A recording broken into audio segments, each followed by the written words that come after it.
오늘 저희 함께 보실 하나님 말씀 고린도전서 1장 10절부터 25절까지 말씀입니다. 오늘 저희 함께 보실 하나님 말씀 고린도전서 1장 10절부터 25절까지 말씀입니다. 신약성경 263페이지입니다. 고린도전서 1장 10절부터 25절까지 말씀 다 찾으신 줄로 알고 제가 봉독하도록 하겠습니다. 형제들아, 내가 우리 주 예수 그리스도의 이름으로 너희를 권하노니 모두가 같은 말을 하고 너희 가운데 분쟁이 없이 같은 마음과 같은 뜻으로 온전히 합하라. 내 형제들아, 글로에의 지편으로 너희에 대한 말이 내게 들리니 곧 너희 가운데 분쟁이 있다는 것이라.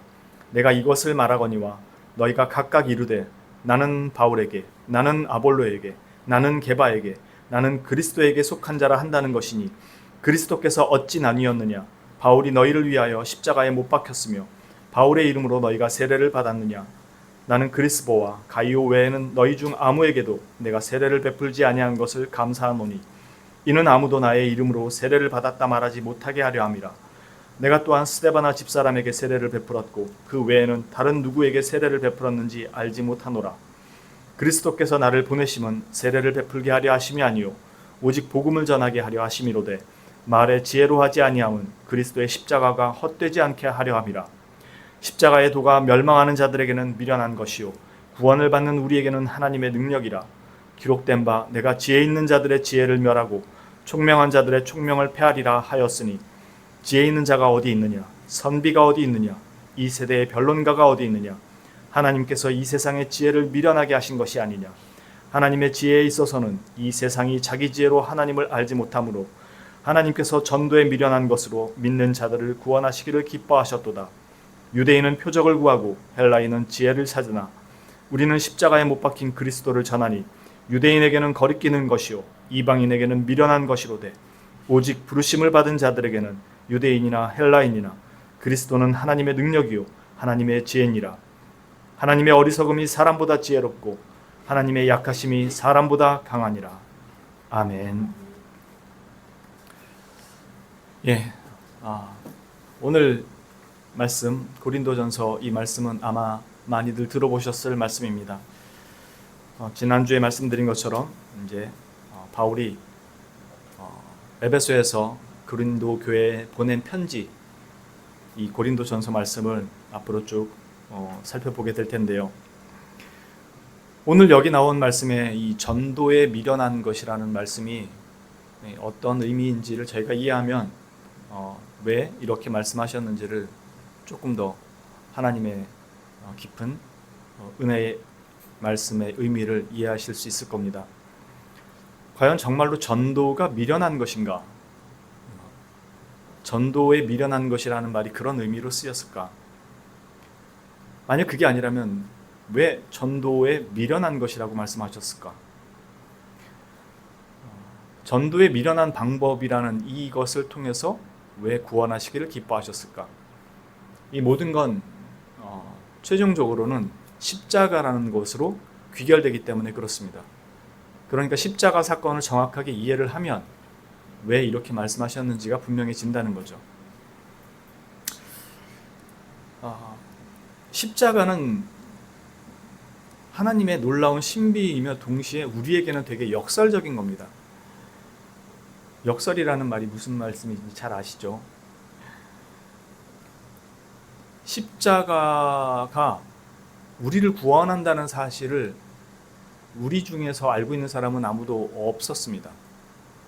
그리고 하나님은 우리가 생각할 때 말이 안 되는 방법으로 구원을 이루신 거예요. 지금 오늘 저희가 보는 그 고린도전서 1장 18절에 십자가의 도가 멸망하는 자들에게는 미련한 것이요 구원을 받는 우리에게는 하나님의 능력이 됨이라, 능력이라 이렇게 말씀이 되어 있는데요. 요거 잘 보시면 대조가 되어 있어요. 십자가의 도, 즉 십자가에서 이루신 하나님의 이 일이 멸망하는 자들에게는 미련한 것이고 구원을 받는 우리에게는 하나님의 능력이라 이렇게 되어 있는데요. 멸망하는 자와 뭐가 대조되냐면 구원받는 우리가 대조되거든요. 근데 원래 대조되려면 멸망하는 자와 구원받는 자가 대조돼야 돼요. 그런데 3인칭 시점이 아니에요. 멸망하는 자와 구원받는 우리라고 얘기하지. 만약에 이게 대조되려면 멸망하는 자와 구원받는 자라는 동일한 3인칭 시점에서 이야기가 돼야지 정확한 대조라고 얘기할 수 있는 거죠. 즉 중립적 입장에서 멸망받는 자, 구원받는 자 이렇게 대조가 돼야 되는데 멸망받는 자와 구원받는 우리라고 얘기를 하고 있다는 거죠. 그리고 뭐가 대조되냐면 미련한 것과 지혜로운 것이라고 대조가 되지 않고 미련한 것과 하나님의 능력이라고 대조가 되고 있어요. 그러니까 이건 우리가 생각하고 있는 상식적인 그 구원의 방법이 아니라는 것을 얘기해 줍니다. 무슨 뜻이냐면 철저하게 중립적 입장에서 멸망받는 자, 구원받는 자, 미련한 것, 지혜로운 것 이렇게 얘기가 되면 구원은 인간이 어떠하냐에 따라서 달라질 수 있다는 걸 얘기하는 거예요. 그러니까 멸망하는 사람은 미련하기 때문에 복음을 버리는 거고 구원받는 자는 지혜롭기 때문에 복음을 택한다라는 결론으로 대조가 돼서 나온다는 거예요. 근데 지금 대조는 그렇게 안 돼 있다는 겁니다. 그 말은 구원이 인간이 가지고 있는 어떠한 실력이나 능력, 자격, 조건에 의해서 된 것이 아니라는 의미에서 십자가의 도가 등장을 했다는 거예요. 즉 십자가의 도가 멸망하는 자들에게는 미련한 것이지만 구원받는 우리에게는 하나님의 능력이 됨이라 라고 이 말 표현한 것은 구원받는 자에게는 지혜니라 라고 하면은 이걸 택한 사람이 지혜롭다는 뜻이 되지만 구원받는 우리에게는 하나님이 능력이 됨이라 라는 것은 전적으로 하나님의 능력으로 우리가 구원을 받은 거지 우리 스스로가 뭔가를 알아서 구원받은 것이 아니라는 것을 함축하고 있다는 뜻입니다. 멸망받는 자들은 복음을 미련한 것이라고 생각하지만 구원받는 우리는 복음을 지혜로운 것이라고 생각해서 내가 복음을 선택해서 구원받은 게 아니라는 뜻이에요. 우리가 복음이 하나님의 지혜라고 이야기하는 것은 내가 비로소 하나님께서 이루신 일을 깨닫고 난 뒤에 나타나는 반응들인 거지 내가 알아서 그걸 선택했다라는 의미가 아니라는 겁니다. 그런 의미에서 십자가의 도는 우리가 알고 깨닫고 느꼈기 때문에 하나님한테 요청한 적이 없다라는 것을 얘기합니다. 우리 중에 누구도 예수님을 십자가에 못 박아달라는 사람이 없었어요.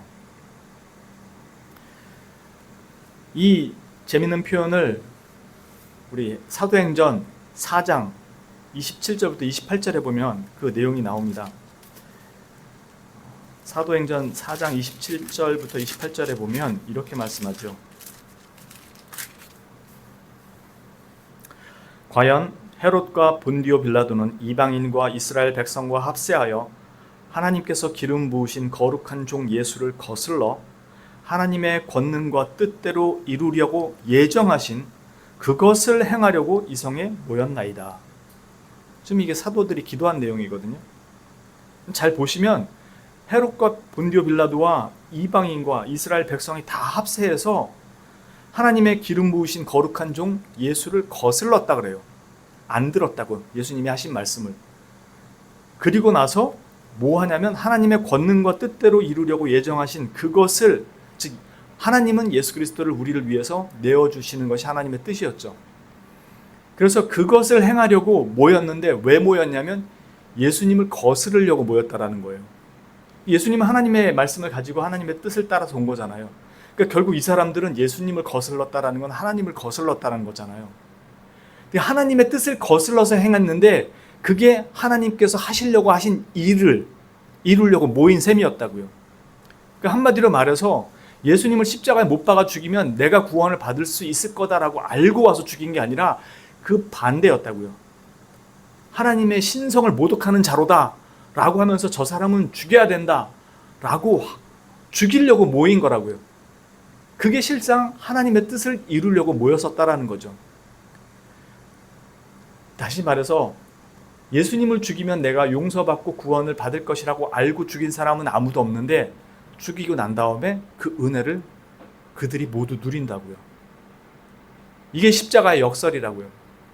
우리는 주님으로부터 알고 구원을 해주세요라고 어느 누구도 먼저 손을 내밀거나 요청을 한 적이 없고, 나를 위해서 주님을 내어주세요라고 얘기한 사람이 아무도 없었다고요. 더 기가 막힌 건, 이건 이미 모세가 구약 성경에 다 명시해 놨던 겁니다. 번제를 왜 드려요? 하나님께서 말씀하신 제사를 왜 드려요? 이 짐승들 잡아다 가지고 와가지고 자기 손으로 그 짐승에게 안수를 해요. 죄를 전가시킨다고요. 그리고 짐승의 목을 따서 죽이잖아요. 그게 뭐예요? 오실 그리스도에 대한 예표, 자기의 죄를 완전히 대속하실 그 그리스도에 대한 예표이거든요. 그런데 몰랐다고요. 예수 그리스도께서 오심을 전혀 그런 방식으로 이해하지 못했다고요.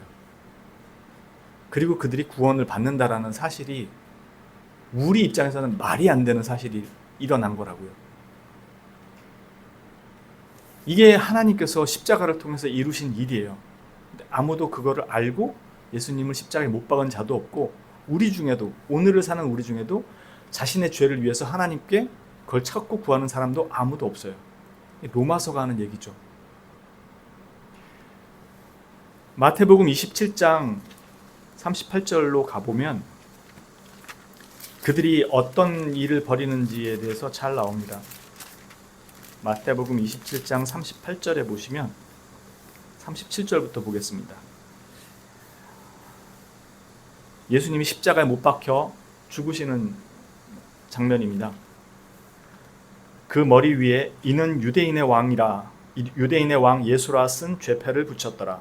이때 예수와 함께 강도 둘이 십자가에 못 박히니 하나는 우편에 하나는 좌편에 있더라. 지나가는 자들은 자기 머리를 흔들며 예수를 모욕하여 이르되, 성전을 헐고 사흘에 짓는 자여, 네가 만일 하나님의 아들이거든 자기를 구원하고 십자가에서 내려오라 하며, 그와 같이 대제사장들도 서기관들과 장로들과 함께 희롱하여 이르되, 그가 남은 구원하였으되 자기는 구원할 수 없도다. 그가 이스라엘의 왕이로다. 지금 십자가에서 내려올지어다. 그리하면 우리가 믿겠노라. 그가 하나님을 신뢰하니 하나님이 원하시면 이제 그를 구원하실지라. 그의 말이 나는 하나님의 아들이라 하였도다 하며 함께 십자가에 못 박힌 강도들도 이와 같이 욕하더라. 마가복음에서는 이 표현을 어떻게 하냐면, 장로들과 대제사장들이 우리로 하여금 십자가에서 내려와서 우리로 하여금 믿게 하라. 즉 네가 거기서 내려오면 우리가 믿겠다. 특히나 유대인들에게 있어서 이 십자가 처형은 무엇을 의미하냐면, 신명기에 나오는 말씀인데, 나무에 달린 자마다 하나님께 저주를 받은 자라 이렇게 되어 있어요. 그러니까 네가 하나님의 아들이라고 떠들고 다녔지, 근데 네 꼴을 봐라. 지금 네가 하나님의 저주를 받았다는 증거다. 너는 신성 모독을 한 자다 라고 비웃으며 밑에서 예수님을 비난하고 있는 겁니다. 그러면서 하는 말이, 네가 하나님의 아들이면 내려와서 믿게 해봐라. 네가 내려오면 우리가 믿겠다. 하나님의 아들이라는 사실을. 오늘날 밖에 나가서 복음을 전하면 딱 이 반응이 와요. 믿으면 다 된다며. 그럼 뭐 이렇게 한번 해봐. 내가 믿을게. 대부분의 안 믿는 사람들의 반응이 그거거든요. 예수님이 십자가에 달릴 때 아무도, 유대인조차도 그가 우리를 위해서 오신 예수, 메시아 아무도 알지 못했어요. 오히려 내려와서 믿게 해보라고 이야기하죠. 전도에 미련한 것이라는 건 무슨 의미냐면, 전도 자체가 미련하다는 게 아니고 두 가지 뜻이 있습니다. 그 중에 하나는 우리가 미련하기 때문에 하나님의 이 신비로운 구원의 방법을 아무도 알지 못한다는 겁니다. 그래서 하나님께서 깨우시고 알게 하시고 돌이키게 하신 자들을 통해 전도라는 방법을 통해서 그들에게 듣게 하시고 보게 하신다는 겁니다. 전도 자체가 미련한 게 아니라 우리가 미련하기 때문에 이렇게밖에는 할 수 없다는 겁니다. 우리의 미련함이 가장 극명하게 드러나는 게 바로 전도예요. 그래서 여러분들이 직접 나가서 복음을 전할 때 나타나는 반응이 지극히 정상적인 반응입니다. 복음을 듣고 나 교회 갈게 하는 사람 거의 없어요. 그런 사람이 있다면 부서질 만큼 부서졌거나 정말로 오갈 데 없어서 심령이 다 무너진 사람들 아니면 반응하지 않습니다. 복음은 우리가 아무것도 할 수 없다라는 사실로부터 출발이 돼요. 우리가 아무것도 할 수 있는 게 없다는 사실은 우리가 아는 게 아무것도 없다라는 것을 자각하는 데에서 시작됩니다. 단지 아는데 못하는 게 아니라 알아도 못한다는 사실 앞에 부서지는 곳에서부터 실제로 복음이 우리 안에서 역사하기 시작해요. 그래서 전도에 미련한 것이라는 것은 전도 자체가 미련한 것이 아니라 우리가 미련하기에 그렇게밖에는 우리가 복음을 들을 수 없다라는 것을 이야기합니다. 고린도전서 오늘 말씀 그 앞에 1장 17절 말씀에 이렇게 되어 있습니다. 바울 사도가 얘기하죠. 그리스도께서 나를 보내심은 세례를 베풀게 하려 하심이 아니요 오직 복음을 전하게 하려 하심이로되 말의 지혜로 하지 아니함은 그리스도의 십자가가 헛되지 않게 하려 함이라. 즉 누군가에게 전도를 하면 어떤 사람들은 심령과 상황이 다 무너져서 나 교회 나오겠다고 나가는 사람들이 있어요. 그걸 다른 말로 좀 표현하면 글쎄요. 제가 보기엔 현대신학, 진보주의 신학, 어떤 면에서는 자유주의 신학이라고 부르는 것을 말하는 절대 의존 감정이라고 할 수 있을 거라고 저는 생각합니다. 오늘날 종교를 그렇게 이해하거든요. 의지할 곳이 없으니까 신을 의지하는 거 아니냐. 근데 그 의지라는 것 자체가 실제로 우리 안에서 나타날 땐 각각 다르게 나타나요. 그냥 신을 조종하는, 즉 신을 감동시켜서 신으로부터 내가 원하는 걸 얻어내기 위해서 신을 조종하는 의지가 있고요. 신을 의지한다라는 의지가 있고요. 내가 아무것도 할 수 없다는 고백으로 신을 찾고 의지하는 의지가 있어요. 우리가 말하는 의지는 두 번째 후자입니다.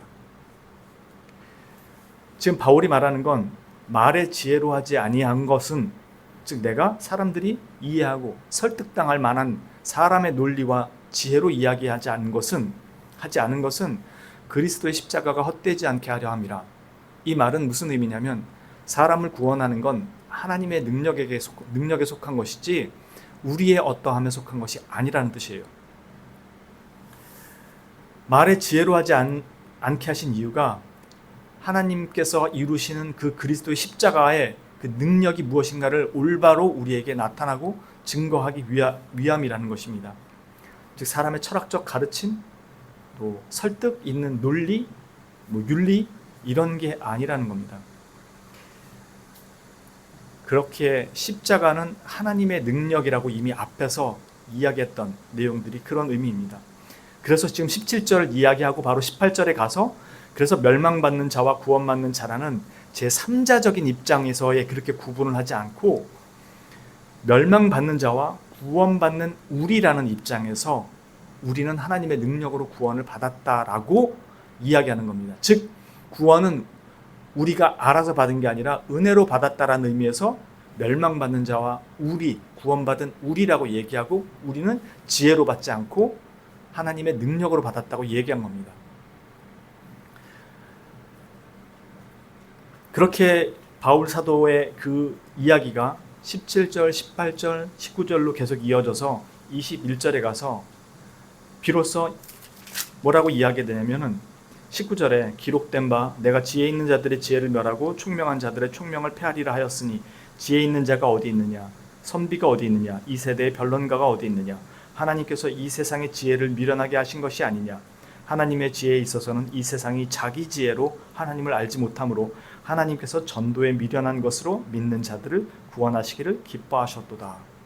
즉 앞에 세상이 가지고 있는 지혜로 하나님을 더듬어 찾는다라는 것이 불가능한 이유가 뭐냐면 우리 자신이 기대하고 바라고 소망하고 찾는 신의 그 모든 이해가 성경이 말씀하시는 하나님의 그 자기 자신을 드러내신 것과 전혀 다르기 때문에 다른 신을 찾고 있다는 겁니다.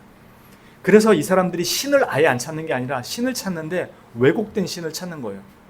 그게 오늘날에는 과학과 이성, 즉 자기 자신이 신이 되는 셈이 되고 이전에는 잘못된 이 우상들, 잘못된 신을 가지고 찾았다는 겁니다. 그러니까 자기 지혜로 세상을 찾는 그 어리석음 앞에서 벗어날 수 없었기 때문에 전도의 이 방법을 통하지 않고서는 너희의 미련함이 깨질 수 없었다는 겁니다. 오늘 저희가 십자가의 도라는 의미가 어떤 의미인지를 살펴보고 있는데요. 이미 제가 십자가의 도가 어떠한 건지를 말씀을 드렸습니다.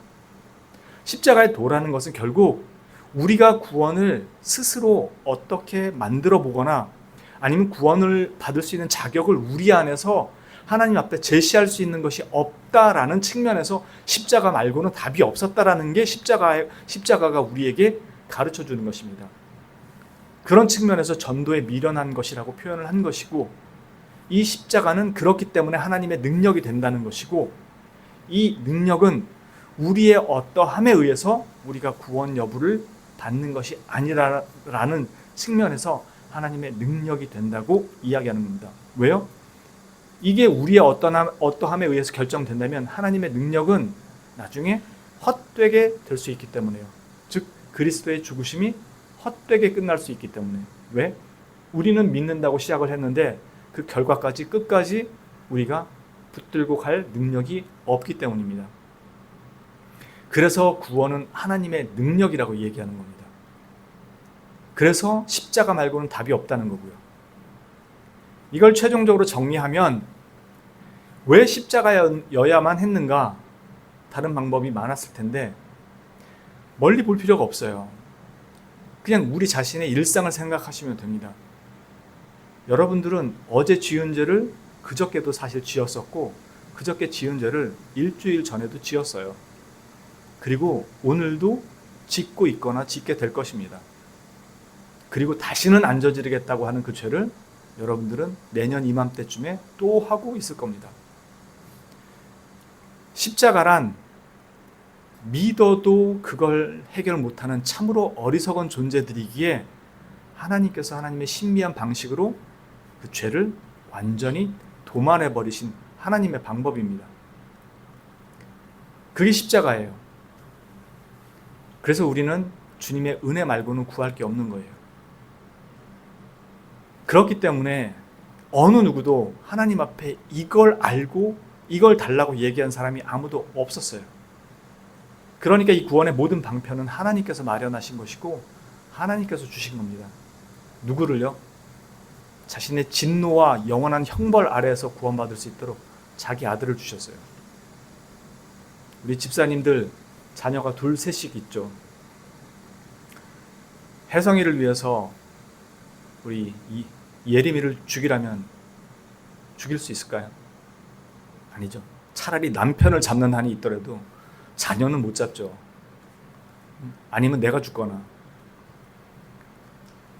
우리 예찬이를 위해서 영광이를 죽이거나 예은이를 죽이라 그러면은 누가 그걸 하겠습니까? 어느 부모가. 차라리 내가 죽고 말죠. 하나님이 하신 일이 그거죠. 자기 아들을 죽이셨어요. 5대 독자, 10대의 독자가 아니라 영원부터 영원까지 단 한 분이신, 그것도 사람이 아닌 거룩한 하나님을 죄인인 우리를 위해서 기꺼이 내주셨어요. 그 구원의 가능 여부를 우리 손에 맡기신다? 우린 100% 다 실패합니다. 헛되이 죽이시는 거예요. 그래서 멸망받는 자들에게는 이 이야기가 참 미련스럽게 들리고 웃긴 소리로 들리는데 구원받는 우리에게는 하나님의 영원한 능력일 수밖에 없습니다. 그래서 감사할 수밖에 없는 거예요. 여기에 다른 무엇든가를 덧붙일 게 하나도 없어요. 충성, 헌신, 섬김, 봉사, 그 어떤 것도 여기에 가감시킬 수 있는 게 아무것도 없어요. 그냥 우리는 은혜로 감사함으로 누리는 겁니다.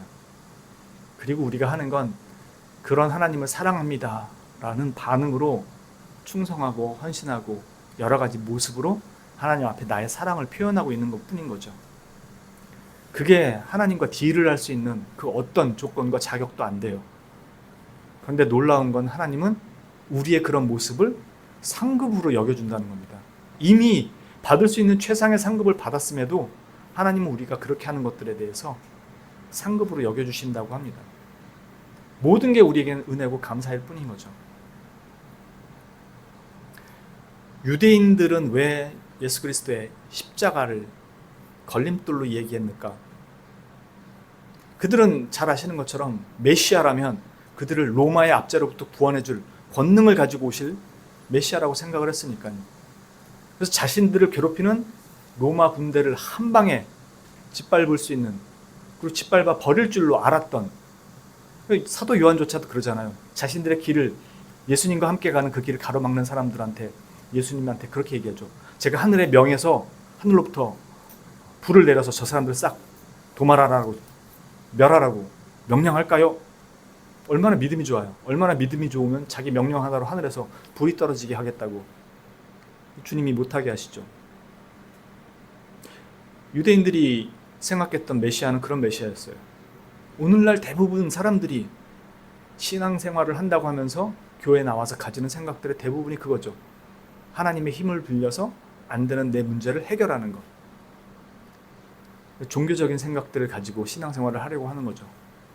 물론 하나님의 은혜가 있기 때문에 그런 부분에 대해서 응답해 주시죠. 그러나 그게 신앙생활의 목적이 될 수는 없죠. 그러다 보니 그 하나님을 움직이기 위해서 열심과 정성과 헌금과 이런 것들을 바치게 되는 것. 잘못된 신앙 모습인 거죠. 반면에 이 이방인들은 네가 하는 말이 우리한테 참으로 이성적으로 합리적인지 한번 얘기해봐라. 즉 철학적인 그 내용을 한번 들어보고 싶다. 네가 말하는 종교적인 내용.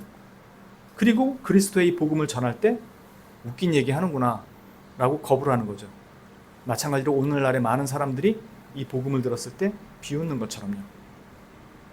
자신들의 상상, 자신들의 생각으로 이 복음의 내용이 이해가 되지 않는다고 생각하기 때문에요.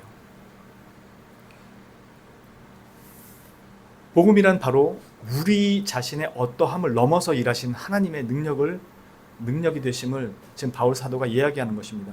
그래서 나는 논리, 이성적 합리 이런 것들로 복음을 전하지 않고 오직 그리스도께서 우리를 위해 죽으신 십자가의 죽음과 부활 외에는 할 말이 없다. 너희들이 그렇게 비웃는 그것에도 불구하고 나는 그것밖에 할 말이 없다. 왜? 사람을 살리고 변화시키는 건 하나님의 능력에 속한 것이기에 나는 오직 복음이 이야기하는 것을 이야기할 뿐이다 라고 얘기합니다. 이제 이 내용의 핵심을 이해하셨다면 왜 이 이야기가 여기 나왔는지를 생각해 봐야 돼요. 오늘 저희가 살펴보고자 하는 내용은 그것입니다. 십자가의 도는 여러분들도 잘 아시는 내용일 테니까요. 지금 이 내용이 어디서 나왔냐면요. 바로 그 앞장 10절부터 나와요. 1장 10절부터 제가 읽어볼게요. 형제들아 내가 우리 주 예수 그리스도의 이름으로 너희를 권하노니 모두가 같은 말을 하고 너희 가운데 분쟁이 없이 같은 마음과 같은 뜻으로 온전히 합하라. 내 형제들아 글로에의 지편으로 너희에 대한 말이 내게 들리니 곧 너희 가운데 분쟁이 있다는 것이라. 내가 이것을 말하거니와 너희가 각각 이르되 나는 바울에게 나는 아볼로에게 나는 게바에게 나는 그리스도에게 속한 자라 하는 것이니 그리스도께서 어찌 나뉘었느냐. 바울이 너희를 위하여 십자가에 못 박혔으며 바울의 이름으로 너희가 세례를 받았느냐. 나는 그리스보와 가이오 외에는 너희 중 아무에게도 내가 세례를 베풀지 아니한 것을 감사하노니 이는 아무도 나의 이름으로 세례를 받았다 말하지 못하게 하려 함이라. 내가 또한 스데바나 집사람에게 세례를 베풀었고 그 외에는 다른 누구에게 세례를 베풀었는지 알지 못하노라.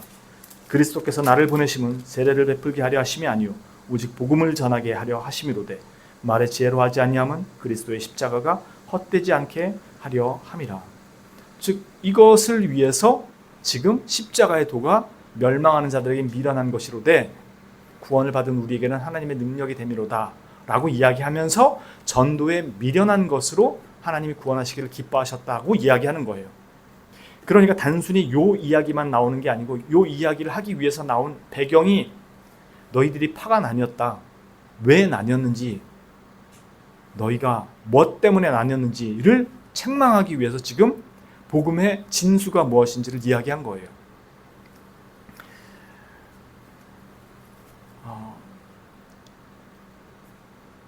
너희가 어찌 서로 나뉘었느냐.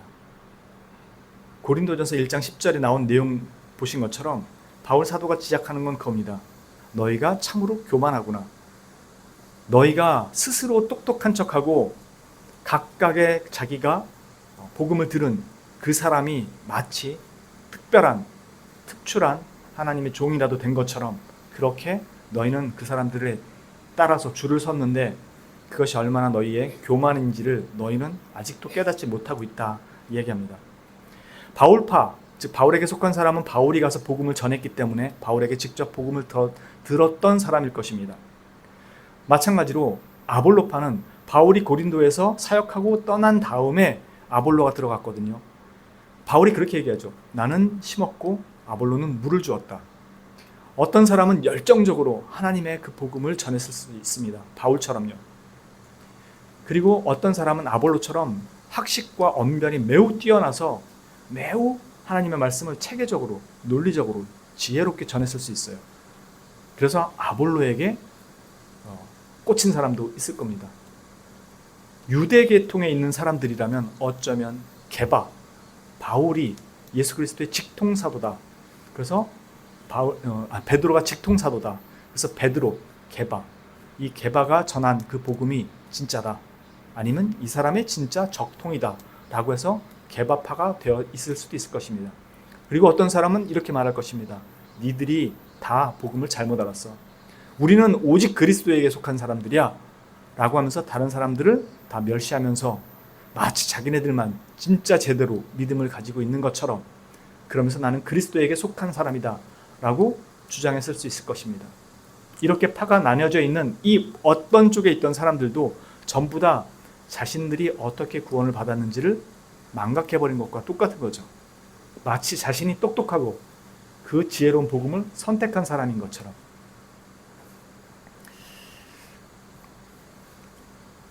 우리는 앞에서 본 것처럼 이 십자가의 도를 바울이 설명한 이유는 그겁니다.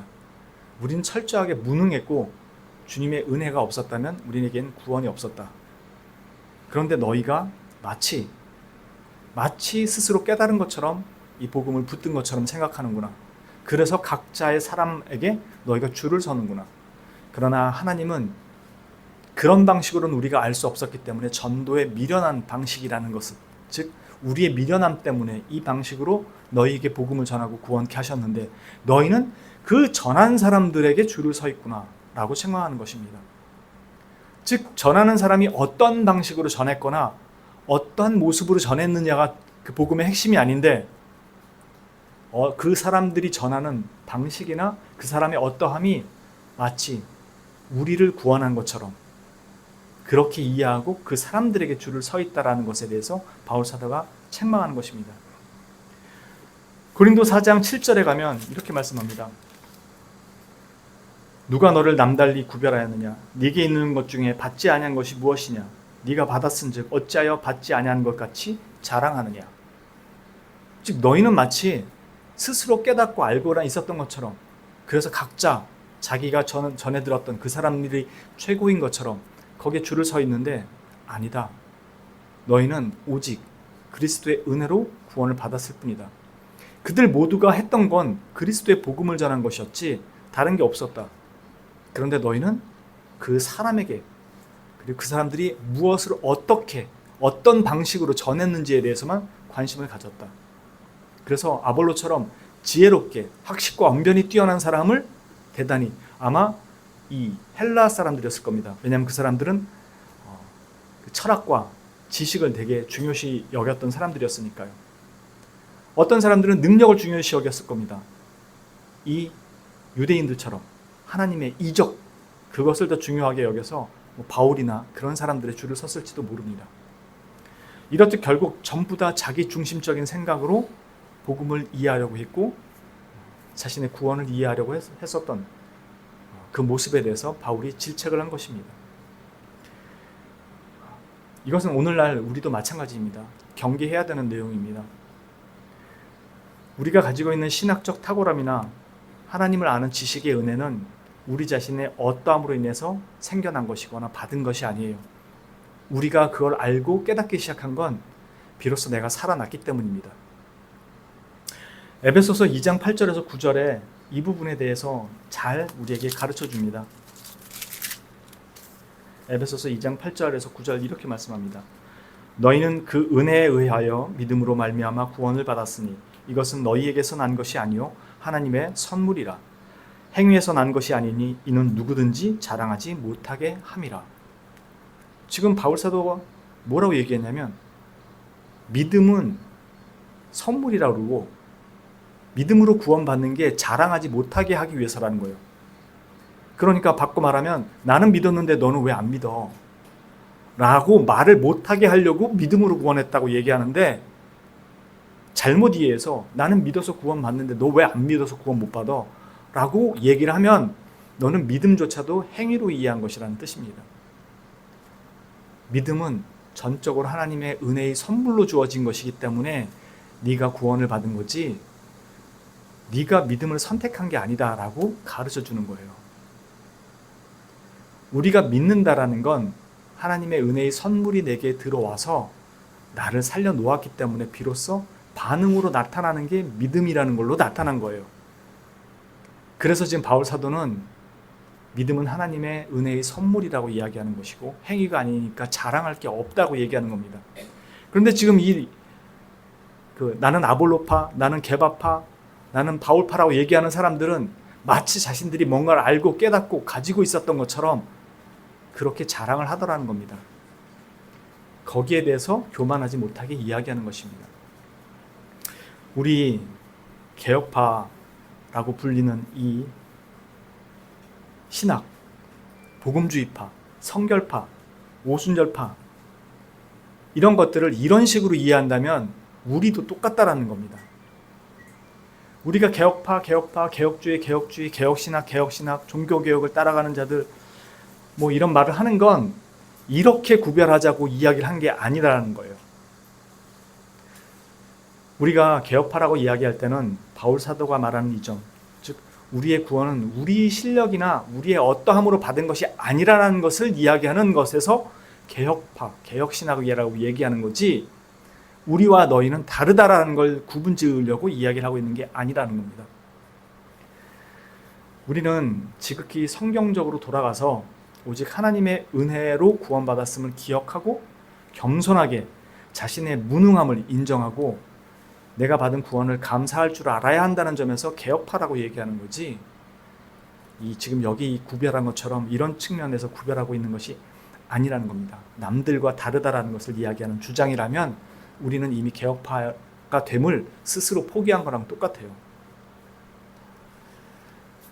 종교개혁의 이 선진들이 남긴 것은 교조주의적인 그 교리 몇 개가 아니고 이것들을 통해서 오직 하나님께만 영광과 찬양이 돌려지고 그 이유는 내가 오직 은혜로 구원을 받았음을 진실로 깨닫고 감사와 믿음으로 하나님 앞에 나아가 순종하는 자가 되도록 하기 위해서 성경으로 돌아가자 한 게 개혁신학인 거지 너희들 하는 거 다 틀렸어.